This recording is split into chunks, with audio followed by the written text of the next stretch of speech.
Hello friends, welcome to Sugan's Cookery. எல்லாரும் எப்படி இருக்கீங்க? இன்னைக்கு வந்து சண்டே. ஸோ சண்டே அப்போ என்னோட மார்னிங்ல இருந்து ஆஃப்டர்நூன் ரொட்டீனை தான் நான் உங்க கூட ஷேர் பண்ணிக்க போறேன். வாங்க எப்படி இருக்குன்னு பார்க்கலாம். இப்போ பார்த்தீங்கன்னா காலையில் மணி 8. இங்கே வந்து பயங்கர குளிராக இருக்கிறதுனால வந்து மேகமூட்டமாக தான் இருக்குது, இன்னும் வெயில் வரலை. ஸோ நாங்கள் வந்து ஒரு 7 o'clock எழுந்திரிச்சு பாலெல்லாம் குடிச்சிட்டு கிச்சனில் இருந்த 1-2 பாத்திரத்தையும் நான் க்ளீன் பண்ணி வச்சுட்டேன். ஸோ இப்போதைக்கு என்னோடய கிச்சன் வந்து இந்த மாதிரி தான் இருக்குது. காலையில் எழுந்திரிச்சோன்னே எல்லாமே க்ளீனாக இருந்தால் தான் நமக்கு வந்து வேலை செய்கிறதுக்கு ஆர்வமாக இருக்கும். இல்லாட்டி அதை பார்த்தாலே அச்சோ இன்றைக்கி வேலை செய்யணுமா அப்படின்னு ஆகிடும். அதனால் மோஸ்ட்லி நான் எப்போதும் க்ளீனாக வச்சுட்டு அதுக்கப்புறம் தான் நான் குக் பண்ண ஆரம்பிப்பேன். இப்போ காலையில் பிரேக்ஃபாஸ்ட் பார்த்திங்கன்னா நல்லா காரமாக புளிப்பாக இந்த குளிருக்கு ஏற்றாப்புல ஒரு தக்காளி சட்னியும் அது கூடவே வந்து தோசையும் செய்யலான்ட்டு இருக்கேன். வாங்க இப்போ எப்படி செய்கிறதுன்னு பார்க்கலாம். இப்போ தக்காளி சட்னி வைக்கிறதுக்காக தக்காளி வெங்காயம் எல்லாமே கட் பண்ணி வச்சுட்டேன். இதை கட் பண்ணி வைக்கிற அந்த வேலை பார்க்கும்போது சைடில் எங்கள் வீட்டு குட்டிவாண்டு வந்து இந்த வேலை பண்ணிக்கிட்டு இருக்கிறாங்க. அவங்க வந்து கொஞ்சமாக அரிசி சிந்திருக்கான், அதை வந்து க்ளீன் பண்ணுறாங்க. தானாக வந்து ஜாக்கெட்டெல்லாம் வீட்டுக்குள்ளேயே போட்டுக்கிட்டு ரொம்ப அட்டகாசம் பண்ணிகிட்டு இருக்காங்க. இந்த மாதிரி தான் நான் ஏதாவது ஒரு வேலை பண்ணேன்னா கண்டிப்பாக அவளும் சைடில் ஏதாவது கிச்சனில் தான் வேலை பார்ப்பா. டாய்ஸோ இல்லை வேறு ஏதாவது வச்சு விளையாடுறது அந்த வேலையே கிடையாது. மோஸ்ட்லி நான் என்ன பண்ணுறேனோ அந்த வேலை தான் அவளும் வந்து பண்ணிகிட்டு இருப்பா. இப்போ பார்த்தீங்கன்னா அரிசி மூட்டையெல்லாம் தூக்கி இல்லாத வேலை பண்ணிகிட்டு இருக்காங்க. நான் பார்த்தேன் முழிச்சுக்கிட்டே இருக்கிறாங்க.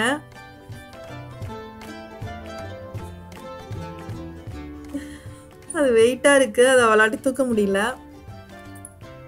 இப்போது சட்னிக்காக வெங்காயம் தக்காளியை வதக்கிடலாம் அப்படின்னு சொல்லிட்டு ஒரு பேனில் ஒரு 2 ஸ்பூன் எண்ணெய் ஊற்றிக்கிறேன்.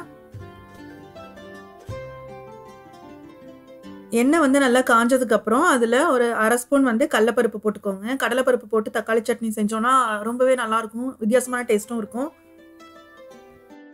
கடலைப்பருப்பு வந்து லைட்டாக கலர் மாறினதுக்கப்புறம் நம்ம கட் பண்ணி வச்சுருக்கிற வெங்காயத்தை ஆட் பண்ணிக்கலாம். வெங்காயத்தை ஆட் பண்ணிவிட்டு அது கூடவே நான் வந்து உப்பும் சேர்த்துருவேன். அப்போ தான் வந்து வெங்காயம் உங்களுக்கு சீக்கிரமாக வதங்கி வரும்.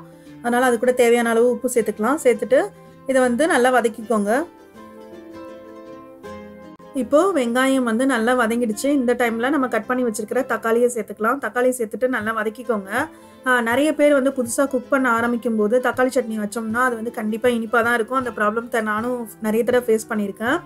அதுக்கு காரணம் வந்து நம்ம எடுத்துக்கிற தக்காளி வெங்காயத்தோட அளவு தான் மெயினாக காரணம்.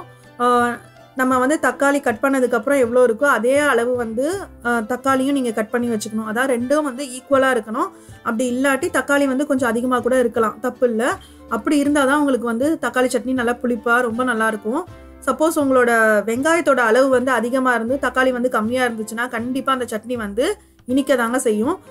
அதே சமயத்தில் வெங்காயம் தக்காளி ரெண்டுத்தையும் நல்லாவே வதக்கணும். அது கூட இப்போ வந்து நான் 2 காஞ்ச மிளகாய் சேர்த்துருக்கேன். சேர்த்துட்டு இது நல்லா ஓரளவுக்கு வதங்கிடுச்சு. இப்போ வந்து நம்ம ஸ்டவ்வை ஆஃப் பண்ணிவிட்டு இந்த வெங்காயம் தக்காளி நல்லா கூலாகிற வரைக்கும் வெயிட் பண்ணலாம். இப்போது தக்காளி சட்னிக்கு தேவையான தாளிப்பு ரெடி ஆகிடுச்சு. இதில் பார்த்தீங்கன்னா 1 ஸ்பூன் எண்ணெய் ஊற்றிட்டு கொஞ்சமாக கடுகு, கொஞ்சமாக வெள்ளை உளுத்தம் பருப்பு, அப்புறம் கருவேப்பிலை இதெல்லாம் சேர்த்து தாளித்து வச்சுருக்கேன். இப்போ தாளிப்பு ரெடி ஆகிடுச்சு. நம்மளோட வெங்காயம் தக்காளி வதக்கி வச்சோம் இல்லையா, அதுவும் நல்லா ஆறி இருக்கும் இந்நேரம். நான் வந்து தோசை ஊற்றுறதுக்காக மாவையும் ஃப்ரிட்ஜ்லேருந்து எடுத்து வெளியில் வச்சுட்டேன். நம்ம வதக்கி வச்சுருந்த வெங்காயம் தக்காளி அது எல்லாமே நல்லா ஆறுனதுக்கப்புறம் மிக்ஸி ஜாரில் போட்டு நல்லா வந்து அரைச்சி எடுத்தாச்சு. ஸோ இப்போ வந்து நம்மளோட சட்னி ரெடி ஆகிடுச்சு. நம்ம ஆல்ரெடி தாளிச்சும் வச்சாச்சு. ஸோ தாளிப்பை எடுத்து இது கூட சேர்த்துடலாம். ஸோ இப்போ பார்த்திங்கன்னா சட்னி நமக்கு சூப்பராக ரெடி ஆகிடுச்சு. நான் வந்து இப்போ தோசை ஊற்ற போகிறேன். தோசை ஊற்றுறதுக்காக வந்து அடுப்பில் கல் போட்டிருக்கேன். கல் வந்து சூடாகிடுச்சா அப்படின்னு செக் பண்ணிவிட்டு அதில் வந்து எண்ணெய் தேய்ச்சிக்கிறேன். இது வந்து நம்ம ஊரில் வாங்கின இரும்பு தோசை கல் தான். ஸோ அந்த இரும்பு தோசை கல்லில் இப்போ தோசை ஊற்றுறேன்.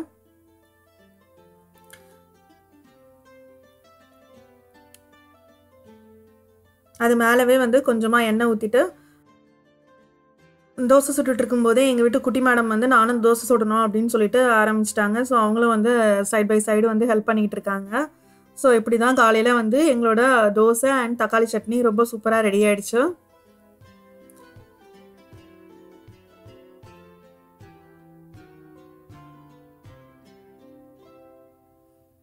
அவள் தான் வந்து தோசை சுடணும் அப்படின்னு சொல்லிட்டு இருக்கா. நான் வந்து தோசை செய்யக்கூடாதான், அதனால் நான் என்ன பண்ணணும்னு சொல்லிட்டு கரண்டியை வாங்கிக்கிட்டே இருக்கா.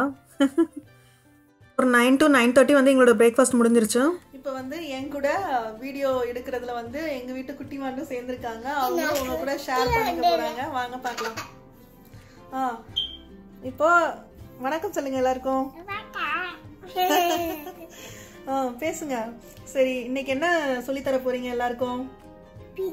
பீஸா செய்ய சொல்லி தர போறீங்களா? தோசையா? சரி, தோசை எப்படி செய்யணும் சொல்றீங்களா எங்களுக்கு கொஞ்சம்? சொல்லுங்க.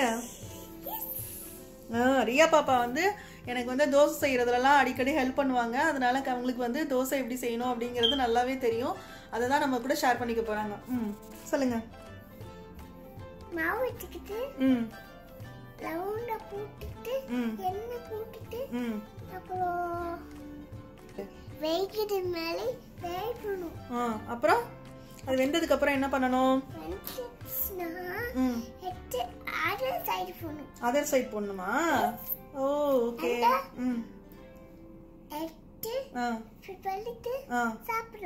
ஓ, சாப்பிடலாமா? என்ன வச்சு சாப்பிடலாம் தோசை? என்ன சட்னி உங்களுக்கு பிடிக்கும்? தக்காளி சட்னியா? ஓகே ஓகே, ரொம்ப சூப்பரா அழகா சொன்னீங்க தோசை எப்படி செய்யணும்னு. ரொம்ப தேங்க்ஸ். வணக்கம், நன்றி, வணக்கம் சொல்லிடுங்க.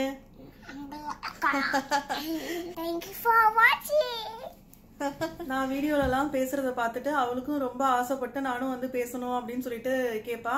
நான் சும்மா வந்து ஃப்ரண்ட் கேமரா ஆன் பண்ணிட்டு நானும் ரியாவும் வந்து இப்படிதான் பேசிட்டு இருப்போம். எப்பயாவது முன்னாடி ஒரு நாள் வந்து பீஸா எப்படி செய்யணும் அப்படின்னு சொல்லிட்டு அவளே சொல்லுவா. நான் வந்து குக் பண்ணும்போது அவள் பக்கத்துலேயே உட்காந்து எல்லாத்தையும் பார்ப்பா. அதனால வந்து மோஸ்ட்லி அவளுக்கு நான் என்ன பண்ணுவேன் ஏது பண்ணுவேன் அப்படின்றது தெரியும். நான் என்ன பண்றேனோ அதை வந்து அவளும் பண்ணியே ஆகணும், இல்லைன்னா அவளுக்கு வந்து தூக்கமே வராது. ஸோ அந்த மாதிரி செஞ்சுட்டு இருக்கும்போது அவளுக்கே வந்து நிறைய விஷயங்கள் தெரிய ஆரம்பிச்சிருச்சு. ஸோ நான் இப்போ வந்து உங்க கூட வீடியோவில் பேசிட்டு இருக்கும்போது பார்த்துட்டு அவளும் நானும் பேசணும், நானும் வந்து ஒரு ரெசிபி சொல்லணும் அப்படின்னு சொல்லிட்டு ஆரம்பிச்சா. அதனால தான் இப்போ வந்து அவ கூட நாங்கள் பேசணும். அதனால இப்போ நானும் அவளும் சேர்ந்து உங்களுக்கு தோசை ரெசிபி சொன்னோம்.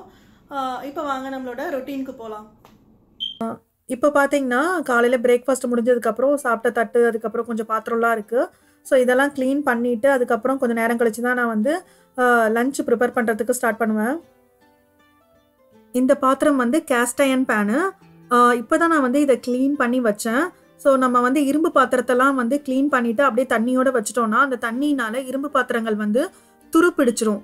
அதை அவாய்ட் பண்ணுறதுக்கு நம்ம என்ன பண்ணணும்னா, நம்ம க்ளீன் பண்ண உடனே அந்த தண்ணி இருக்கும்போதே அப்படியே அடுப்பில் வச்சுட்டு லைட்டாக சூடு பண்ணால் போதும். அந்த தண்ணிலாம் வந்து நமக்கு ட்ரை ஆகிடும். அது ட்ரை ஆனதுக்கு அப்புறம் இந்த மாதிரி ஒரு டிஷ்யூ பேப்பர் இல்லைன்னா காட்டன் துணி வச்சு நல்லா தொடச்சி விட்டுருங்க. அப்படி தொடச்சி விட்டிங்கன்னா அதில் இருக்கிற கொஞ்சம் ஈரப்பதமும் வந்து நல்லா ட்ரை ஆகிடும். அது நல்லா ட்ரை ஆனதுக்கப்புறம் அதில் கொஞ்சமாக தேங்காய் எண்ணெய் சேர்த்துட்டு ஒரு காட்டன் துணியோ இல்லை டிஷ்யூ பேப்பர் ஏதோ வச்சு அதை பேன் ஃபுல்லாக நல்லா ஸ்ப்ரெட் பண்ணி விட்டுருங்க. எல்லா இடத்துலையும் படணும்.